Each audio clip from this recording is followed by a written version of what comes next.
Ladies and gentlemen, welcome to another episode of the Gauntlet, your place for the NFL on the Sideline Sports Network. The lineup looking a little bit different tonight. We got Detroit Dom is going to Cincinnati, so I hope he's paying attention to the roads and everything and not driving like a psychopath. But we got John Shear, who, if you guys are just coming over from LinkedIn, you guys saw him on LinkedIn. Smoked Lindy. He thinks he got the best of Lindy, but I don't know about that. Lindy looked like he had something for you, so it wasn't very good. Pretty interesting stuff. So I have a question to talk about tonight. I have a question. Did Dom choose the wrong AFC North team to go to? Because does he know the Lions are in Baltimore, not Cincinnati, right? I think he did. I have no idea. I just wasn't sure if he got his AFC North mix up. He and I actually have a profile bet for this game. So somebody's going to be wearing a different team as a picture. Stay tuned for that, guys. But as we usually start the show, Sports Morons of the Week, the time of the show where we talk about the dumbest things and stuff in sports. Jay, if you would do the honors, please.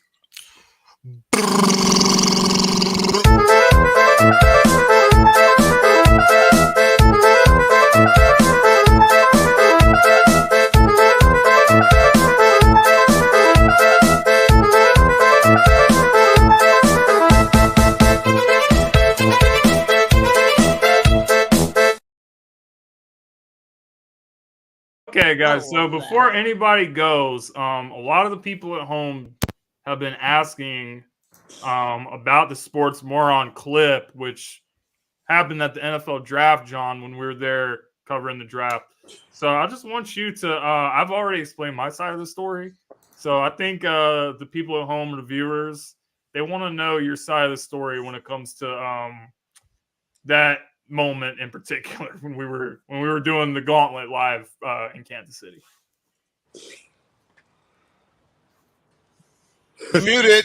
I think you're muted. Me? What's going on? Oh, you good. You good. Okay. Was that when Kirk made that like absurd he said the Eagles weren't the best team in the NFC or something like that? Or he said the Eagles was that about Jalen Carter? The Eagles had the worst draft. Oh my gosh. It's so painful I had to get it out of my mind. My gosh, how do you say they had the worst draft when Jalen Carter fell to the Eagles like what, at 10th, 9th or 10th or whatever, and he was supposed to be a top pick? My head hurt so bad. I couldn't believe the words came out of his mouth. That's why you saw me with my hands over my face. James and I were just like, that really just happened, like live on the show. To walk out of the room. While we're in the room with other journalists. You had your hands on your face like your kid did something like, oh my God, I can't believe you did that. I was so embarrassed. Anyway, that's John's side of the story, guys. So, does anybody want to kick us off for the Sports Moron of the Week? I gotcha. So, my Sports Moron is the NCAA. I know what people are thinking when aren't they Sports Moron, but So, this is my concern. So, James Madison University Dukes, they went to the FBS about 2 years ago. Last year actually. They are currently 7-0 and on pace for 12-0. Last season they went 8-3, but they have a bylaw in the NCAA which I think is dumb as hell, and this is why they're Sports Moron, and because it needs to change. But they have some bylaw where if an FCS team goes to FBS, they're on a 2-year doghouse, meaning they are not eligible to play in a conference championship or a bowl game. And it's to get adjusted to FBS. Dude, James Madison went 8-3 last year. They actually filed a request after last season to shorten their reclassification ban to 1 year, which got denied in April. Listen, here's the deal. If you thought that, if they didn't think that they could hang with a higher division, then they wouldn't have taken it. Or maybe they would have taken it and it would have been a big mistake. Who knows? But bowl bands and conference championship bands. Oh, by the way, they were division champions in their division last year, so they should have played in the conference championship game. Anyhow, bowl bands and conference championship bands are for teams who legitimately get in trouble. I'm talking about like illegal scouting or point shaving, whatever you want to call it, okay? If they legitimately get in trouble, that constitutes a bowl band or a conference championship band. Not because, oh, hey, little guy, well, welcome to the, oh, man, the Astros just took the lead. So, anyway, I got all flustered. Anyway, all hail Altuve. So, with that being said, Sports Moron, get rid of the bylaw, okay? All right? They're a part of you now. Treat them fairly, okay? They haven't done anything wrong. Don't persecute them by having 2 good seasons and nothing to show for it. That's odd that you would think that you would see that from them having somebody going from a smaller division to a bigger division or bigger, landscape. You would think that if it was a less bigger to smaller, they had more of a chance to be successful in the first 2 seasons. It just didn't add up to me. Okay. JJ, do you have one?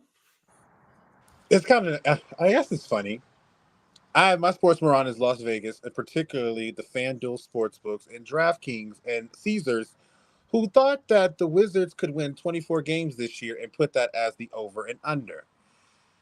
If my team wins more than 20 games, I'm going to be very surprised. I don't know why they think that this team has a chance to win a couple more games than everybody thinks, because at the end of the day, we couldn't really play defense before, and we still can't play it now. So I don't know where this 24 wins is it's kind of moronic to me, because when I put my bet in, I definitely hit the under, like, yep, we're going down. We're not going to end more than like 21, 22 games. So I just want to say, Vegas, I appreciate you trying to be all great and everything, but you're kind of moronic for sitting there thinking that the Wizards are going to win 24.5 or more games as your prop. Did you see the video of one of the Wizards players was getting pissed off because Jordan Poole wouldn't pass the ball? So that is Denny Adivia and Jordan Poole. And at the end of the day, I'm hoping this is growing pains or just getting used to it, because at the end of the day, when we let go of some players, one of the people that is asked to step up is going to be Denny Adivia, because he's like a point forward. Oh, wow. Okay. On that note, y'all take it away, because that just is a mic drop. John, you got something? Yeah, I mean, I think it has to be Josh McDaniels. This guy has so much talent on the Raiders. You have Josh Jacobs. You refuse to use Hunter Renfrow. You traded for Devontae Adams so he could be with Derek Carr. You got rid of Derek Carr. You give Aiden O'Connell a start where you don't give him first team reps all week, and then you ask him to start. You sign Jimmy Garoppolo. You have Jimmy Garoppolo to a big deal. It has to be him and the I guess the whole Raiders team, the whole Raiders front office. It's just so bad because you have so much talent. You're going to have to trade away Devontae Adams, who's saying he doesn't want to go anywhere, but you sign him to a big deal. You trade all those picks for him. It's so bad in Vegas because you have all that talent. You're wasting Josh Jacobs, led the league in rushing last year. Look at Hunter Renfrow, what he was a couple years ago. Like, he was one of the best route runners in football a couple years ago. And now they don't even try and use him.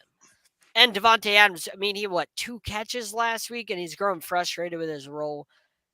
Sports morons. I mean, it's not just Josh McDaniels, this whole front office of the Raiders.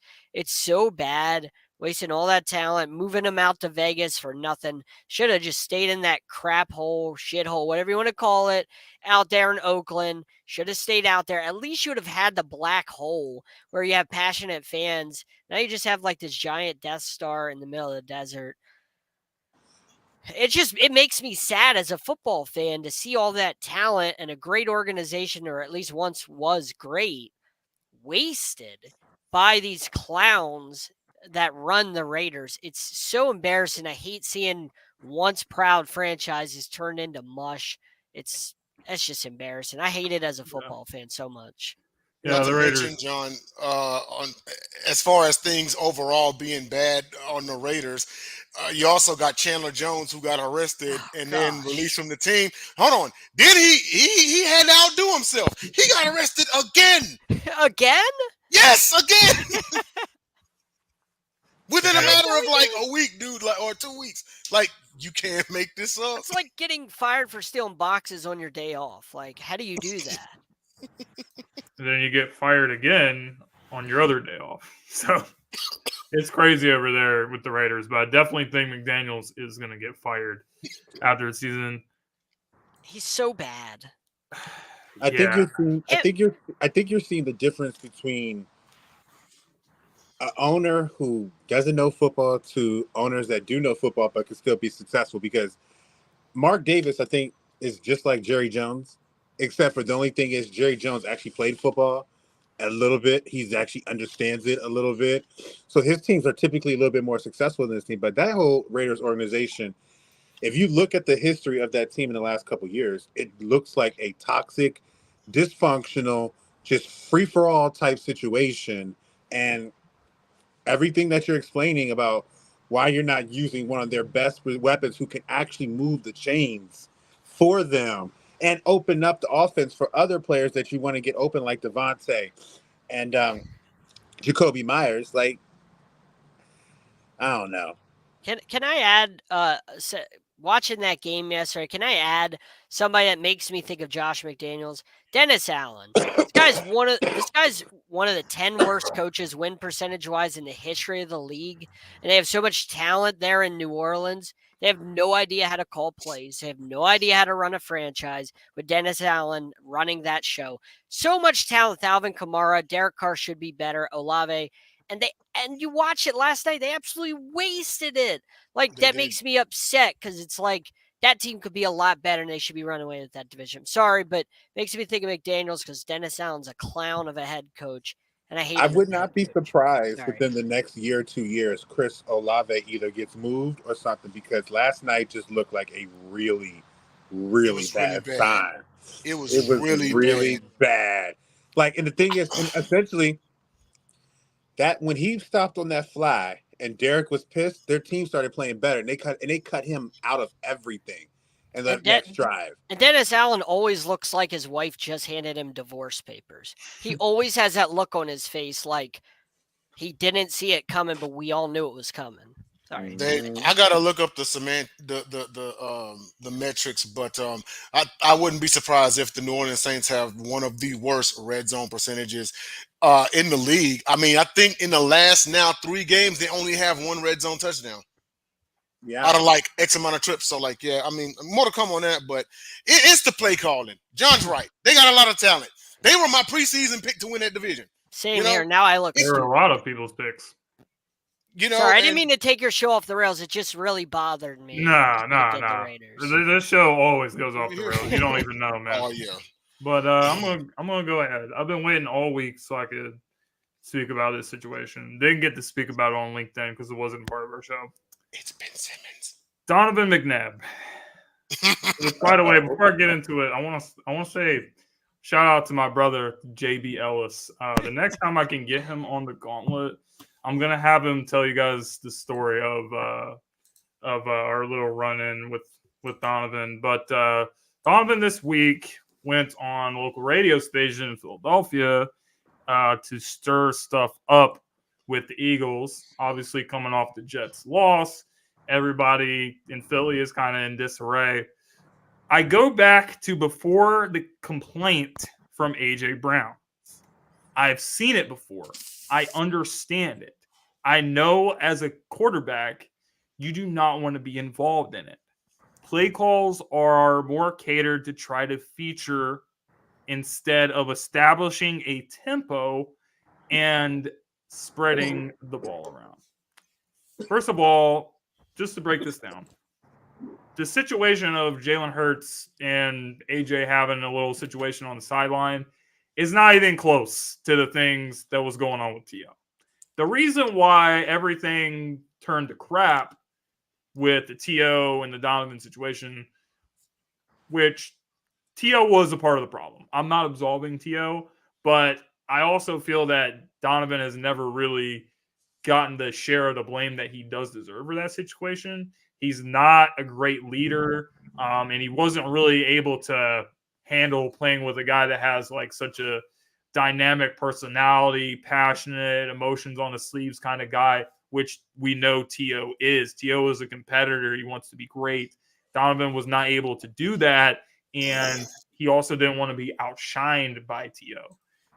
Jalen and AJ have such a good relationship with each other that it's not even remotely the same. So that's number one. Second of all, go ahead. Can I throw in this? Donovan McNabb doesn't mention that T.O., who was coming back from a broken leg, his leg was still broken. It wasn't fully healed. He played the Super Bowl and had His 9 foot. catches. 9 catches for Tied the Super 122 Bowl yards record. on a broken leg. Almost carried them to a Super Bowl victory, if not for the Patriots and their heroics, like always, and Tom Brady. But 9 catches, 122 yards on a broken leg. Like, shut your mouth, McNabb. Sorry. And I know James got a little bit more. I would just say, like, it's funny because if you look at the years, everybody got a lot to say to T.O. until T.O. pull up on you. And then all of a sudden, it's we are grown. We not doing this and stuff. But he look at y'all like, y'all. So I don't necessarily. Go ahead. Sorry about McNabb that. has just always dodged the accountability when it comes to the T.O. situation. He tries to like play the victim with everything, but he had a lot to do with why there was such turmoil with that situation, which is why I don't think he's even qualified to make this comparison because it's a non-comparison. The two things are the exact opposite. And then saying that Jalen doesn't want to deal with it and he doesn't want to put up with AJ, they have no problem with each other. And the narrative of they're force feeding the ball to AJ is wrong. They're still throwing the ball to Devontae Smith. Devontae Smith had a bunch of key drops last week. He's got to get it together. They're still using Goddard. They're still using DeAndre Swift. They're getting the ball around. They're not just forcing the ball to AJ Brown. So that's just a false narrative. So in short, Donovan McNabb is just trying to stir stuff up. He's trying to stay relevant, and this is the only way he can do it. I mean, to your point, I know we got to move on, but I remember on several occasions the minute this whole thing broke out about him and AJ Brown, where Jalen said that type of stuff happens between us all the time because you're both great players and trying to be whatever. And if you're force feeding them, I think the Eagles only lost their first game this past weekend, so the force feeding has seemed to be working. And at the end of the day, he has had the matchup the last couple games, so it's not as if they're force feeding. They're just exploiting the matchup. And when he keeps exploiting it, it's going to be well. Like this weekend against the Dolphins, they're not exactly the strongest at corner, especially against guys of his nature.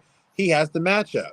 We're going to see what's going to happen. But I suspect it's just going to be more of the same. And Donovan to me is like, look, he's the one that will talk that crap, but then act like he don't know what happened when somebody bring it up in his face. Like that's just exactly how he is.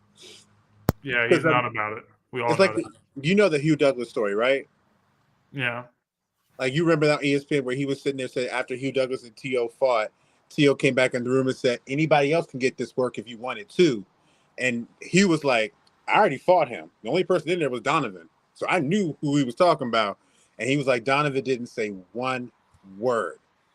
Not one word. So that just shows you the type of person that Donovan is. So this is just par for the course for him. At least our little bit of interactions with Donovan McNabb, I can definitely attest to. I think he's like what you said as well. At least my little bit of interactions. That's what I get from the 4 or 5 times that I unfortunately ran into him. Mm-hmm. He was very snotty. Yeah, what a guy. But we got to move on to our next topics. So, Gauntlet Grinders, part of the show where we talk about best performance, who was on their grind for last week. John, since you're guest tonight, I'm going to just go ahead and go to you first. Pick one grinder from the AFC and one from the NFC. Can you come back to me? I didn't know exactly. All right, we'll go to JJ first. JJ, what do you got for me? Yes, I was actually going to say I was going to go. Yeah, I wanted to go after y'all. So y'all go okay, we'll come back to you then. I'll go to Jay unless he doesn't want it. I got it, man.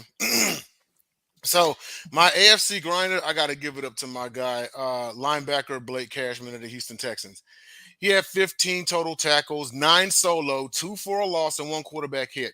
He was actually named AFC Defensive Player of the Week in the win versus New Orleans, 20-13. This man was all over the field. Wherever the ball was, he was. So this is exactly the type of defense that we need. That's reminiscence of the days of J.J. Watt, Brian Cushing, the 2011, 2012, 2016 defenses.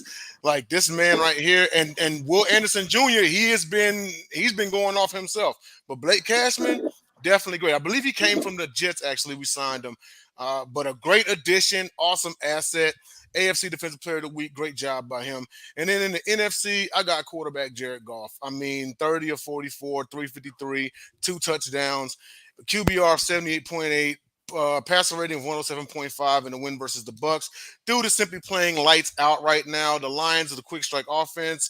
He got St. Brown came back this week. It got him going and everything. He had a monster game in what was deemed the game of the week on Fox. Was really one-sided. The Bucks brought the creamsicles back, but it wasn't enough because the Lions played like they've been all year long, and they now are tied for the best record in the league, thanks to number 16. And those are my Gauntlet Grinders. They played the creamsicle uniforms, and that was when they were the worst, if I remember correctly, when Tampa Bay had the creamsicle uniform. Mm-hmm. But Jay, let's go. John, if you want to go, I can go after you. Yeah, for the AFC, I got to give it to the Browns defense. Finally exposing Brock Purdy for what he is. When you don't have CMC and you don't have Debo to carry you, and you got to actually do it yourself against a really good defense, arguably one of the best in football, we see what Brock Purdy's made of. And the Browns exposed him, took him to the woodshed, and he did absolutely nothing. This is what I thought Brock Purdy is. This is what he actually is. He's just a sheep in wolf's clothing. And so that's what I think he is. And kudos to the Browns defense for making me so happy exposing him. So the Browns defense, you're my AFC grinder of the week. And your NFC? NFC, man, I have to give it to Kenneth Walker. The guy doesn't give a whole lot of credit for a great running back. But every week this guy's out there grinding, so to speak. He's out there grinding, and in a world full of not a lot of good running backs or great running backs, I think Kenneth Walker's emerging as a top 10 running back in the league, and he runs hard. He scores touchdowns all the time. I mean, I'm not just throwing it out there because he's on my fantasy team. I love this kid. He grinds, man. I love it. So I got to give it to Kenneth Walker every week. It doesn't matter who he faces. Like 90 yards and a touchdown. That's my guy. Partially because he's on my team in fantasy and carrying me to a 5-1 record. But, Here you go talking about us. Hey, I'm not mad at that pick. K9, man. He's when they picked him up out of Michigan State, I said, this is what the Seahawks need. This is what they need. And he's instrumental, in my observation, to Geno's success because quarterback's best friend is a great running game, right? Well, you got K9, you got Charbonnet. Hey, use them. Open up that passing game, Geno's got a hell of a play action. And Geno ain't done nothing this year. Yeah, but somehow the Hawks have won. But K9, good pick. Same thing with the Eagles. I mean, Jalen Hurts, yeah. Here we go. Y'all just got off of an episode, man. What the? I don't got to talk about it, nothing. I said that's because you had nothing to say a half hour ago. My team can do the talking for me. So, JJ, did you want to go? Yeah, but I got to say, you guys took everybody that was going. First, we get to Jay, and he takes Jared Goff. I was like, crap, there goes mine. Then John comes, and he does the Browns defense. I was like, okay, there goes my other one. So, and then to top it all off, John went with Kenneth Walker. And I was you should have skipped everybody. You had your chance. Actually, this is a beautiful thing because it shows that we are looking at the same things. Okay. If I will say, I will give AFC running back to the Miami Dolphins, Raheem Mostert, coming in and literally dominating the touchdown chart for running backs right now. He has to be the number one guy because I think he's almost at double digits, if not. Yeah, he's at 9 right now, yeah. They thought, Devin was coming in. and he was blowing it up. And so everybody started saying, like, oh my God, what they're going to do without Devin. Here come Raheem. Raheem comes in, and it's just nothing else changes. And you got him as my AFC Gauntlet Grinder. The NFC, I'll even echo it more with Jared Goff, because at the end of the day, it's so funny because when this trade first happened, they were only talking about planning for the future, getting the next quarterback. He'll get us a stopgap. He'll get this. And literally now, he is talked about with this team as a possible contender to compete with the top two, which is, of course, San Francisco and Philadelphia. And it's a huge part of that team's success is to the play that he has. He has a great team around him. I've won a lot of money from you, Jared. Thank you. Appreciate you, buddy. Like, not going to say that sways things, but, it's always good to get a little bit of cash in your pocket and not say thank you, Jared Goff, for that. But he definitely grinded this past week against Tampa Bay, which Tampa Bay is not the worst team in the world, and their defense isn't the worst. They've had teams in tight situations before, but he just, obliterated him. And welcome to M&T Bank. We'll see you in 2 days. We'll see you then. We will see you in 2 days with a top 5 defense. That bank isn't as intimidating as it once was. That bank's not as intimidating. Oh no, without a doubt, not a chance. But in today's game, you really don't have to be intimidating on defense. You just have to be goddamn good. And at the end of the day, so far they're top 5 in yards and top 5 in points allowed. This is what I was looking for, because we haven't really played a team whose offense can really light it up like Detroit. So come on, Jared. We're looking forward to you, man.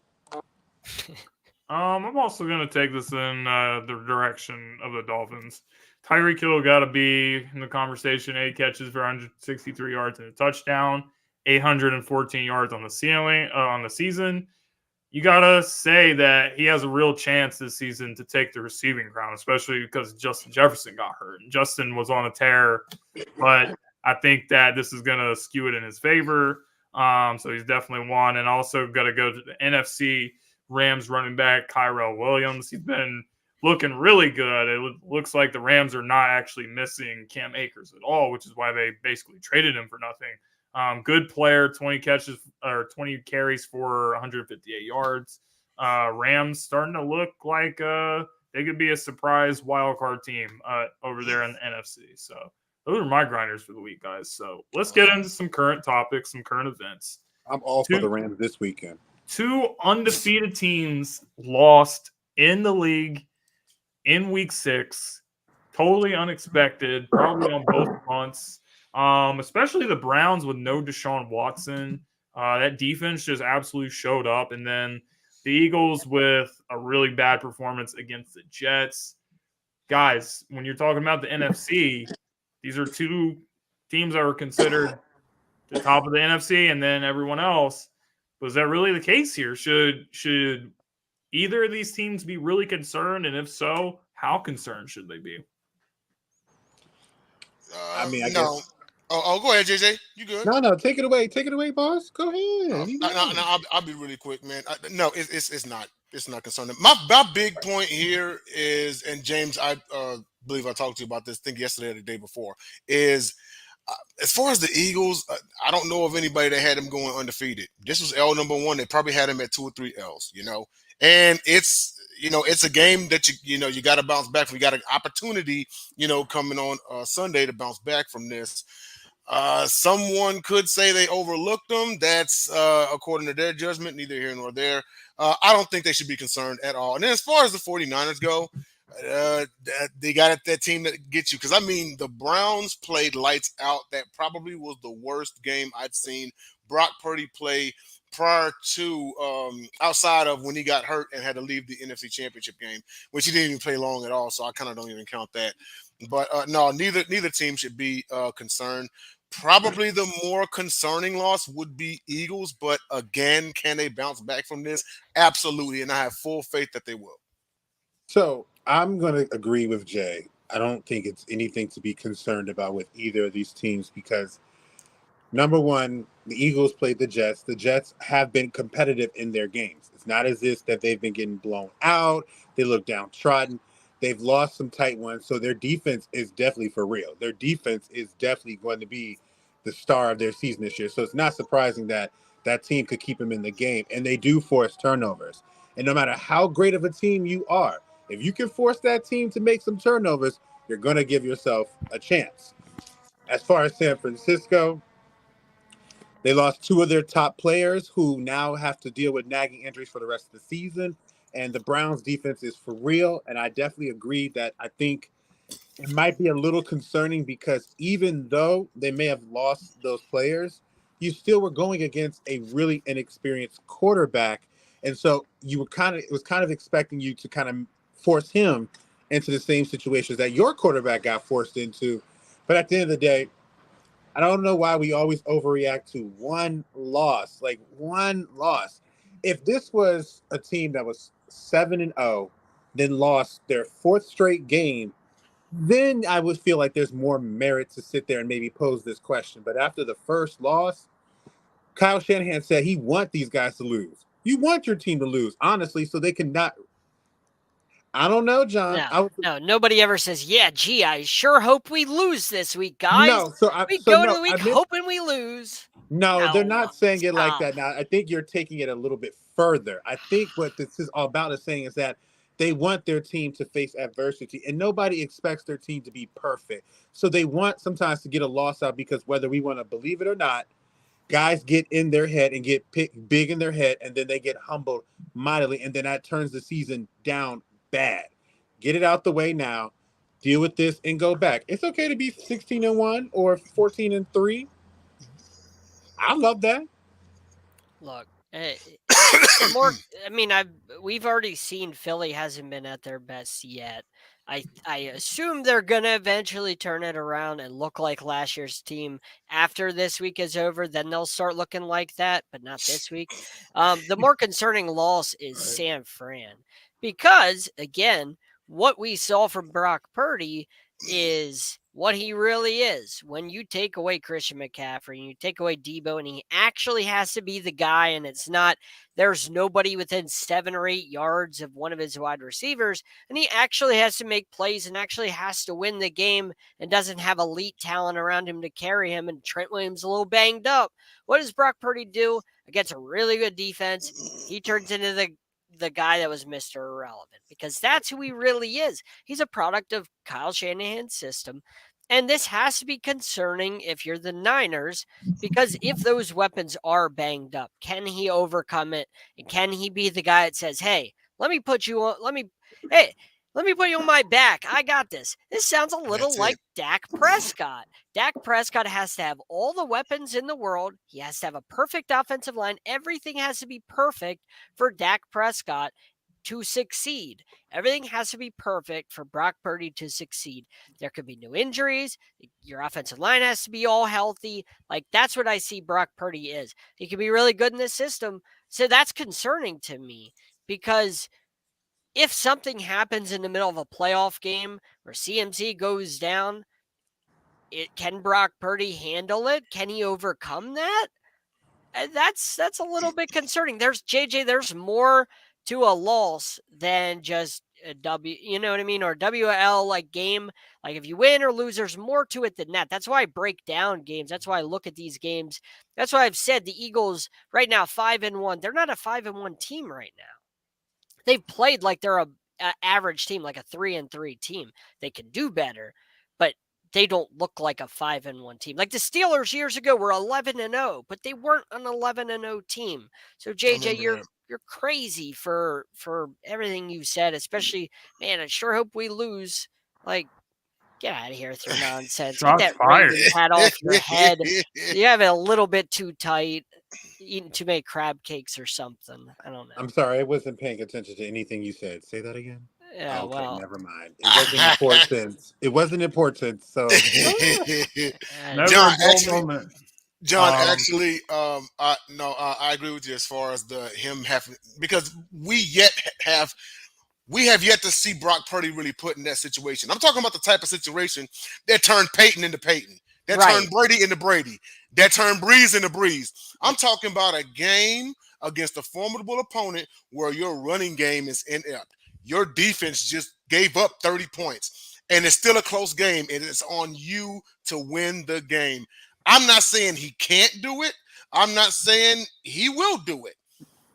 But in order for him to be, because I know, James, you were saying like, oh, man, they need to stop talking about him being the next Brady and whatnot. I agree.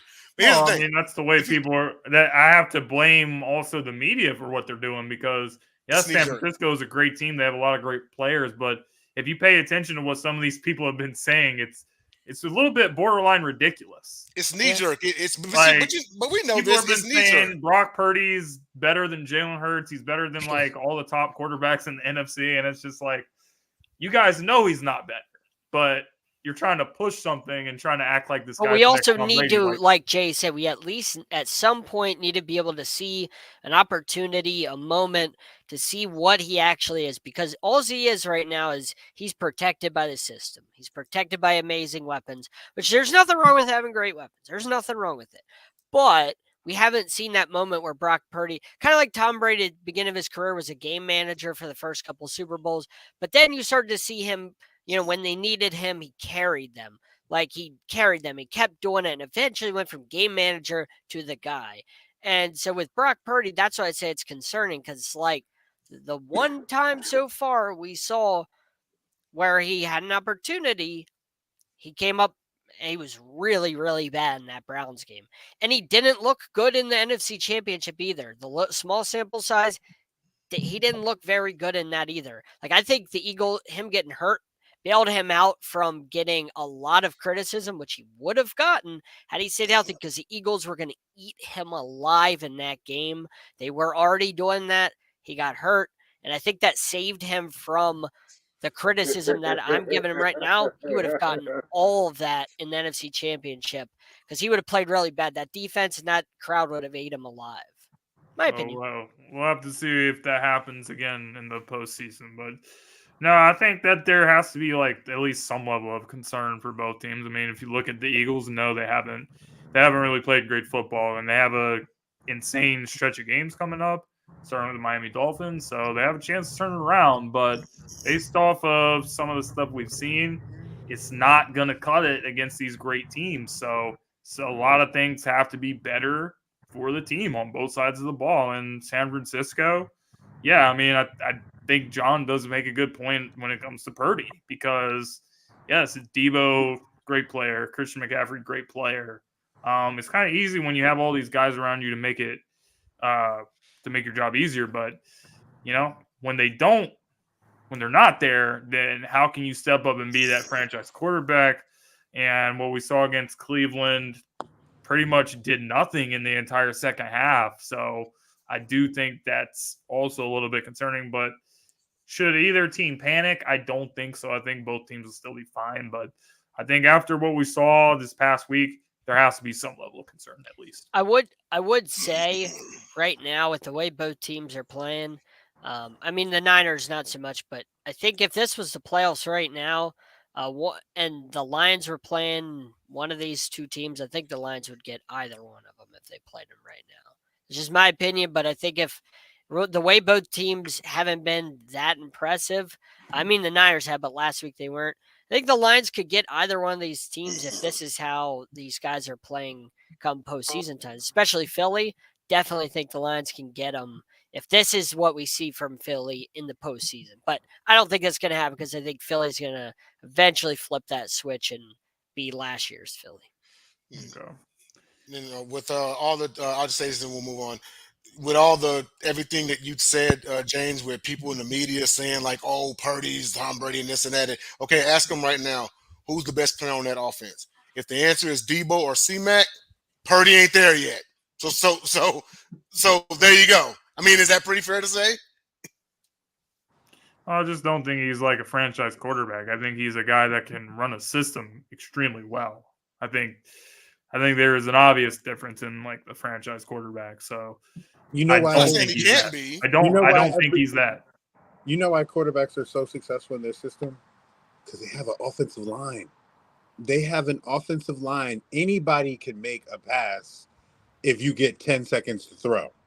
Anybody can. So at the end of the day, and if you notice, when John Lynch got there, the first thing he did was build his lines. And ever since then, they have just been relishing everything, and Brock Purdy's got that.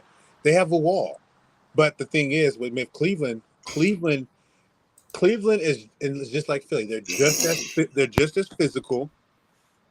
They're used to trick plays and stuff because they defended the read option and so many other things from these other teams that we played in AFC North. They were ready for it. They're ready for it. Mm-hmm. All right, our next topic, we're going to talk a little bit about some college football, which we usually talk about the NFL. But I want to start this off by saying this is pure speculation. This is not really confirmed, so it might not be true, but we're going to talk about it anyway.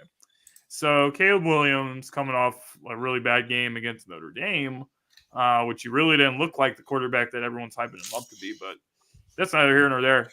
Supposedly, Caleb has said that he will only go to a team that will give him part ownership stock in the team. This is absolutely crazy. I never thought it would ever get to this point, but this is a guy that everyone in the league is hyping up, and they're saying like he's the next coming of Christ and Mahomes and everything, and comparing him to Patrick Mahomes, which he has no similarities to Mahomes whatsoever. I don't know why people make that comparison, but like how arrogant and entitled can you be to like actually think something like this? The idea that even crossed your mind, not even as a rookie. You can't even say, well, he's a rookie asking for this. He's not even a rookie. He hasn't set foot in the league yet. And all this stuff we're hearing about how I'll only go to a select amount of teams that want to draft me or go back to USC. Well, what are you going to do next year if the team that's still picking number one is still going to be trash? Like, you're not going to be drafted by a Super Bowl team, most likely. It's not going to happen. So you're going to have to accept the fact that you're going to be drafted by who's there. So I see a lot of red flags when it comes to Caleb Williams. And I'm not really sure if he's really as great as everyone thinks he is. I mean, him saying something like this, like it's first of all, it's all ill-advised, just as a disclaimer. Second of all, the fact that he said it because like y'all just saw the stats, or maybe you watched the game. I don't know. I watched the entire game. Caleb Williams looked horrible. He looked like a high school quarterback. That is how bad it was. But then right after that performance, you come out and say this. You come out as arrogant, and then, well, they say you're only as good as the last game you played. Buddy, you threw 3 interceptions and was the reason why USC lost that game. So, yeah, this is total arrogance. And I mean, as a quarterback, I like him, but I mean, come on now. Like you can't be that because see, people say stuff like this, and it's like we've seen this before. They say stuff like this, and then they end up being bust. This actually kind of reminds me of Charlie Ward when he said, if I don't go in the first round, I'm going to go play basketball. He didn't go in the first. He won a Heisman Trophy, didn't go in the first round. He went and had an NBA career, But just imagine if he was a tad bit more humble and would have took his talents to the NFL, But we'll never know because he went the NBA route. Totally disagree with what Caleb Williams said. He needs to concentrate on beating Utah tomorrow because they currently have USC's number. So he needs to get off this whole I'm going to own a part NFL team or whatever because them Utah boys are staring you down. Right now, they have your number. That should be your concern. I think you touched on I think for me, I pay no attention to the ownership thing because at the end of the day, it's impossible. You can't do it. So at that point, I don't even care about that. But I think this speaks to a bigger issue that is twofold and something needs to happen. One, players starting to feel like that they can control their outcomes and their destinies because they feel like they have all the leverage. And it's also it's also exactly like what with people as fans who tell players all the time, owners don't give a crack about you, do what you want to do, get what you want, thump them, break contracts, whatever. So what are we going to do? Because his response, if this is true, is a product of those type of, barbs and those type of cries. At the end of the day, I really think teams shouldn't draft. If you really want to set a message and try to really still retain control and actually have a clear process, because despite what people want to believe, the process isn't bad. It does work to help people get into the league. And just because a team is bad this year, Wouldn't you want to be part of the future that allows them to be great? Everybody goes through that. And you may think teams look good now, but unfortunately, all it takes is an injury here, a bad brawl here, or a bad argument here because they're still humans. And then that team you thought that was going to be great turned out to be anything but. And it's like Eli Manning got his way. But one thing about this, they weren't arrogant about it. He just didn't want to play there. He wanted to play there. But after that, it was done. Ricky Williams had his deal. It was turned. It subsided over years. But like with Caleb, like, come on, man. Like I don't.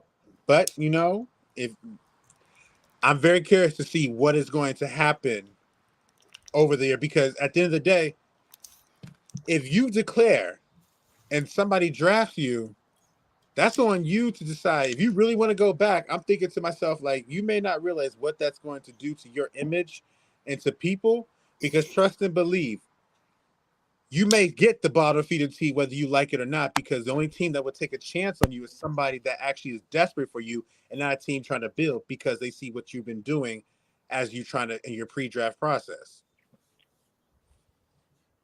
Johnny boy? You got some good points, guys.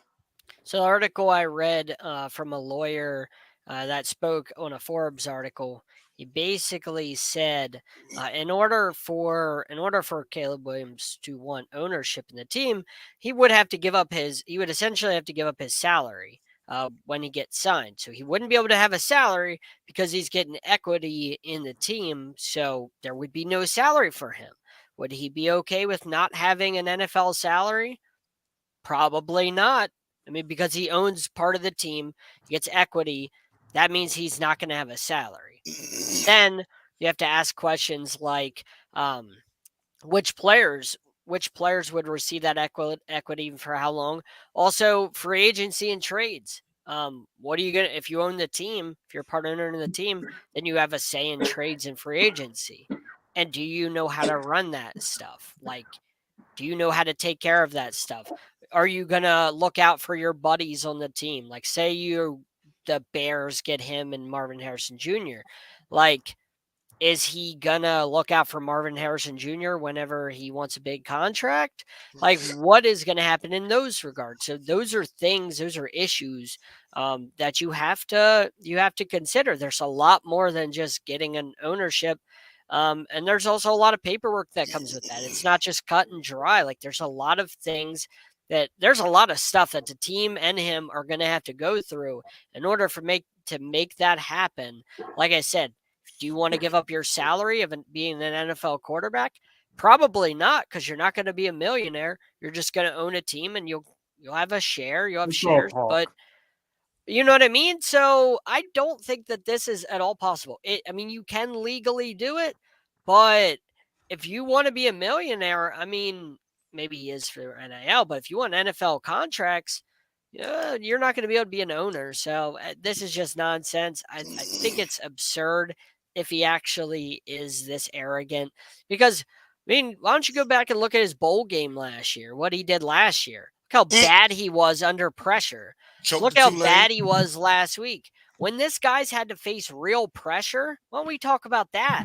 When this guy's had to face real pressure in his career, games that matter, he's been awful his entire career in games that actually matter. Not against Colorado, against teams that are really, really good, bowl games, pressure spots. This guy's been nothing but bad, throwing more picks and touchdowns. So why don't we talk about that? Like, instead of him being Patrick Mahomes, why don't we talk about how bad he's been under pressure?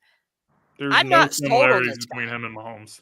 With the pressure, with him folding under pressure now multiple times in his college career when it mattered, I'm not sold on him yet, because I need to see that he's a winner and not just a guy with a talented arm. I mean, Jay Cutler was a guy with a talented arm, and he wasn't a winner. So maybe he's Jay Cutler. He might be, I mean, he has to realize that he's not going to be playing Arizona every week. And guess what? When Matt Stafford was drafted to the Lions and somebody asked him, they just came off an 0-16 season. They asked him, well, do you want to be a Lion? They just went with a losing season, a winless season. He said, yeah. He said, I want to be the guy that turns this around. I want to be that guy. I haven't heard that from Caleb Williams. He doesn't want that. he can't deal with the pressure of being the guy that's supposed to turn an organization around. So, but it's like if you want to get to a perfect situation, what are you really saying about yourself? exactly. I mean, so that's what we have time for. Sports topics. Now we're gonna go to our non-sports topic. So non-sports topic. Yeah, it wasn't me. Tariq, Okay. I got it, man. So Jada Pinkett-Smith. If anybody's been sleeping under a rock, she wrote a new book this week where she revealed a bunch of more stuff about her feelings towards Will Smith, and just said a lot of things to really degrade him even further publicly, saying stuff like, well, I haven't really viewed him as my husband for like the last 6 years. We haven't called each other husband and wife. This is not stuff that everyone needs to know about your relationship. You're putting it out there, really trying to just make Will Smith look bad. And I gotta say, like, a part of me like really does feel bad for Will Smith, but also I think that we have to hold Will to some level of accountability, because as a man, you have to know when it's time to move on. You have to know when it's time to remove the things from your life that are toxic. And among those things is relationships. And due to the way that Will grew up, he never had like his mother and father together. And he wants his kids to be able to experience that. I understand, but look what it's doing to you.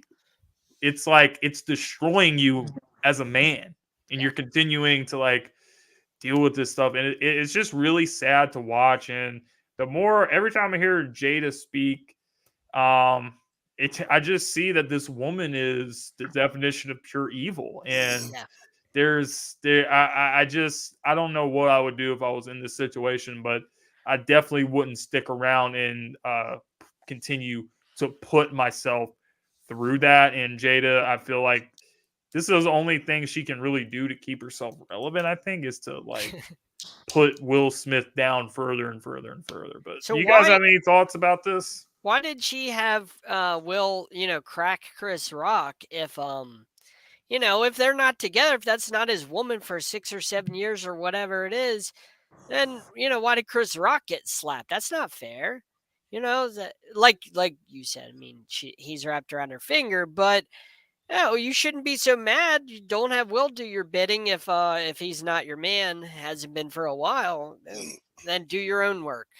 I mean, Chris Rock is a treasure. Get out of here, Jada Pinkett Smith. I mean, I think, why are we being oblivious or ignorant to the truth? They're charlatans. Point blank, period. They're charlatans. Because Will came out and reaffirmed his love after seeing the book.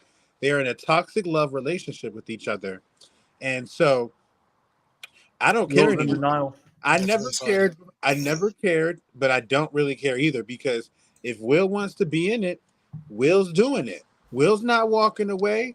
He should have walked away. He chose not to. But when you're a charlatan, you feel the need to have to put it up because you care so much about what other people are going to think about it. I'm going to go into my little Real Housewives moment, because Erica Jane and Tom Bernardi, which was the top lawyer in Los Angeles and actually California, they had a horrible marriage, but to the outside world, to what they showed, was a great marriage. They're charlatans. So at the end of the day, I don't have any issue with Jada, because Will don't have no issue with Jada. Will's perfectly fine with it. I only have issue with someone who's ready to take some action. If you're not ready to take some action, you're essentially telling everyone, I don't care what you think, that's my wife. And he definitely said he grew a newfound love for her after reading the book. He sounds brainwashed. He sounds very true. Totally in denial. Very true. Sounds Very true. But manipulated. at the end of the day, you're a charlatan. You contribute to your brainwashing. You contribute to it. You do, but Will Smith is because if you go all the way back to like when they met and like when they first got married, right? Okay, this is clearly one-sided. This is the story of a guy who wants a woman so bad, but she don't want him. This and she never to would. me is just, this And is no. I'm gonna let you go and finish. mm-hmm. This is annoying because this is just a black culture thing between actual black men versus black women. Because one hides behind one hides behind the other, as opposed to stop comparing your relationships to them and deal with your own stuff. Because whenever you look at this thing, talk about it is one of the many couples that our actual culture likes to hang their arguments on. So they defend their own relationship values that they feel that their spouses aren't hearing by getting on the other who is doing the same thing that they feel that their own spouse is doing, which is what Jada is, and which is also what Will is as well. It's just really what it is. It's no different from Gabrielle Union and Dwayne Wade. Oh gosh. Literally, they are literally the same thing. And I'm not saying this to everybody, but that's just what I see from our culture.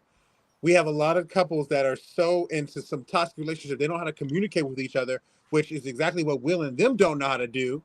So because they don't know how to do it, when they present this whole situation, the one that they feel like is just like their spouse, yeah, there you go. I hate Jada because I really hate my spouse, but I'm not ready to tell her I hate my spouse. So I'm gonna tell her through how much I hate Jada that I hate her, and vice versa. That's just really what I get from it. I'm gonna throw another angle at y'all real quick as to the reason why Jada even got with him in the first place, and it's simply peer pressure. I've thought a lot about this. At the time that they met, come on, let's face it, dog.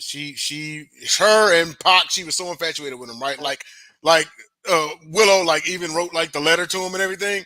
So, you picture this. They meet and everything, and she's singing him, but she doesn't really like him, okay? Maybe he's too nice or just isn't, he was nowhere near the guy like Tupac was, right? But she's got her friends getting in her ear, like, hey, Will Smith, think about it, he's such a good dude, such a good guy, and he's Will freaking Smith. He's headed to the moon. Name. Yeah. Yes, he's headed to a moon. You'd be a fool not to get with him. So now she feels forced to marry the guy.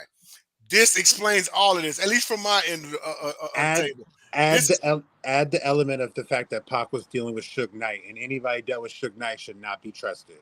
True.